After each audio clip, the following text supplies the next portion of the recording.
जय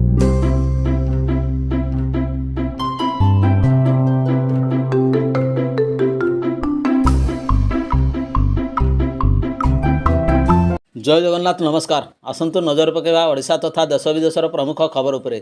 किंतु ता पूर्व अनुरोध आपण भिडियोटी को शेष पर्यंत देखंतु। जो माने प्रथम कर देखछन्ते सब्सक्राइब करंतु जहाँ फल प्रत्येक वीडियो नोटिफिकेशन आपण सर्वप्रथमे पाई परिबे। आजिर प्रथम खबर ओडिशा उपकूल में बंगोपसागर सक्रिय रही लघुचाप बलय जार प्रभाव में सारा राज्य में मेघुआ पाग सांगक झिपिझिपि वर्षा लगी रही शीत को कहला पाग लोकंकु करुछि कलबल। आसंता काली पर्यंत दक्षिण और उपकूल ओडिशार अधिकांश जिले में कहला पाग सह हल्का वर्षा नहीं पूर्वानुमान करछि भुवनेश्वर आंचलिक पाणीपाग विज्ञान केन्द्र। विशेषकर जगतसिंहपुर, केन्द्रापड़ा, जाजपुर, पुरी, खोर्धा, कटक, गंजाम, गजपति, रायगड़ा वर्षा संभावना रही। परवर्ती खबर जनवरी खरमास समाप्त होइछि। या सहित शुभ कार्य आरंभ होइछि। लोक माने विवाह व्रत पर प्रस्तुत आरंभ होइछन्ति। जदि आमे विवाह विषय में कथा हेबा तेबे अनेक लोकंकु विवाह पर निमंत्रण करा जाय थाए। किछि लोक मध्य विवाह को आसंती जहां निमंत्रण करा जाय न थाए। किंतु आपण जानिछन्ति कि बिना नियंत्रण रे विवाह भोजी को खाइबा को आस्तवा लोकंकु 2 ରୁ 7 वर्ष पर्यंत जेल होई पारे।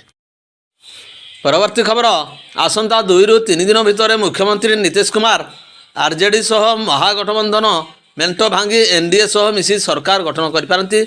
आसंता 28 तारिख में नीतीश जेडीयू बीजेपी मेंट सरकार मुख्यमंत्री भाव शपथ नेबा नहीं चर्चा जोर धरछि।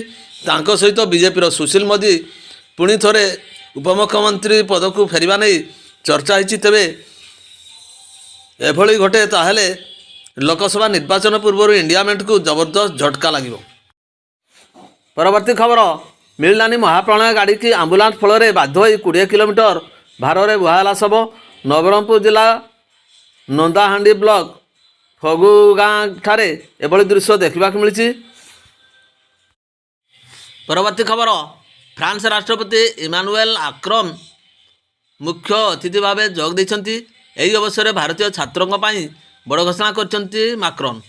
2 देश मध्य शिक्षागत संपर्क को वृद्धि करने एक पदक्षेप नहीं फ्रांस राष्ट्रपति। 2024 सुधा 30,000 छात्र छात्री फ्रांस विश्वविद्यालय पाठ पढ़ार सुजोग पाइबे बोली से घोषणा कर। परवर्ती खबर चिलिका मध्य डंगारू खसी डंगा चालक मृत्यु। मृत डंगा चालक नाम मुनि दिहुड़ी बयस 33 वर्ष खोर्धा जिला बालुगाँ थाना अंतर्गत सामंतरायपुर अंचल बोली जमापड़ी। मृत्युर कारण जमापड़ना। बहुदिन परी जीवन जीविका से चिलिका मध्य को जाइथिले। तेबे कौन पाई डंगार पड़ी मृत्युवरण कले ताहा जमापड़ना।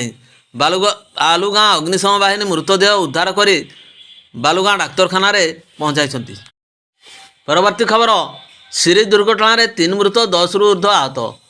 बरीगुमा बीजापुर निकट में एक मर्मन्तुद दुर्घटना घटी। घटना पर स्थानीय लोके आहत को उद्धार कर हस्पिटाल भर्ती करछन्ति। सूचना अनुसार छत्तीसगढ़ जगदलपुर एक स्कॉर्पियो बरीगुमा अभिमुखे आसुला। आर पटरू एक बाइक ट्रैक्टर एवं ऑटो जाउथला। स्कॉर्पियो द्रुत गति आसी प्रथमे बाइक ऑटो को धक्का दे एक नाल मध्य को चली जाइथिला। परवर्ती खबर भारत एक एभली देश जहाँ सारा विश्व पर निजर दबदबा जमाई रखिछि।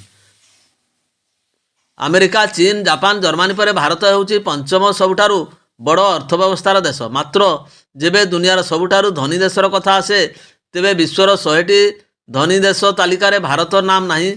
विश्वर सबुठारु श्रेष्ठ धनी रे तालिकार एशिया महादेशर 4टी देश थिबा बेले यूरोप महादेशर 5टी देश रही।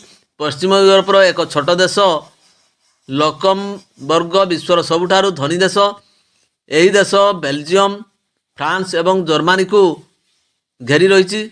एठिकार जीडीपी प्रति व्यक्तिंकर आय $143,320 अटे। परवर्ती खबर जातीय राजपथ मझे पताका उत्तोलन। शताधिक महिला और पुरुष कले पताका उत्तोलन। मयूरभंज जिला बांगिरपसी निर्वाचन मंडली अंतर्गत चाकड़ी पंचायतर दीर्घदिनर दाबी पूरण होबार बांगिरपसी छक उपरे राजरास्ता अवरोध करिले पताका उत्तोलन। विद्युत पाई अवहेलित होई पड़ी रही चकड़ी पंचायत। दीर्घ वर्षर विडीओ ठारू जिलापाल पर्यंत दाबीपत्र दे कौन समाधान न होबारु शह शह ग्रामवासी जनवरी 26 तारिख ଅଣଚାଳିଶ ନମ୍ବର ଜାତୀୟ ରାଜପଥ ଅବରୋଧ କରି ରାସ୍ତା ମଧ୍ୟରେ ଜାତୀୟ ପତାକା ଉତ୍ତୋଳନ କରିଛନ୍ତି। ଭିଡ଼ିଓଟିକୁ ଶେଷ ପର୍ଯ୍ୟନ୍ତ ଦେଖିଥିବାରୁ ଅନେକ ଅନେକ ଧନ୍ୟବାଦ।